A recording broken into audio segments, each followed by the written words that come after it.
अनैतिक संबंधांसाठी एका आईने आपल्या मुलीचा खून केल्याची धक्कादायक घटना बिहारमधील मुझफ्फरमध्ये घडली.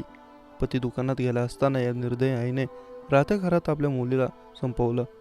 मृतदेह लाल रंगाच्या ट्रॉलीत बॅगेत भरून घराच्या छतावरून झाडीत फेकून दिला. त्यानंतर घर आणि छतावरील रक्ताचे डाग पाण्याने धुवून टाकले, जेणेकरून कुणालाही शंका येणार नाही. मावशीच्या वाढदिवसाला जात असल्याचं सांगून तिने प्रियकरासह पळ काढला. पोलिसांनी आरोपी महिलेला मिनापूर येथील प्रियकराच्या घरातून अटक केली आहे. 24 ऑगस्ट रोजी जिल्ह्यातील मिठानपूर पोलीस स्टेशनच्या हद्दीतील शास्त्रीनगर परिसरात ही घटना घडली. या ठिकाणी झुडपात पोलिसांना लाल रंगाच्या बॅगेत 3 वर्षांच्या मुलीचा मृतदेह आढळून आला. ओळख पटल्यावर हा मृतदेह जवळच राहणाऱ्या मनोज कुमार यांची मुलगी मिष्टीचाच असल्याचं निष्पन्न झालं. मनोज यांनी पोलिसांत तक्रार दिली असून पत्नी काजलने मुलीची हत्या केल्याचा आरोप केला आहे. आरोपी काजल फरार झाली होती. तिचा शोध घेण्यासाठी पोलिसांनी सर्व्हिलन्सवर मदत घेतली. तिच्या मोबाईल टॉवर लोकेशनच्या आधारे पोलिसांनी अनेक भागांत छापे टाकले. प्रेम प्रकरणातून मुलीचा खून झाल्याचं पोलिसांना समजलं.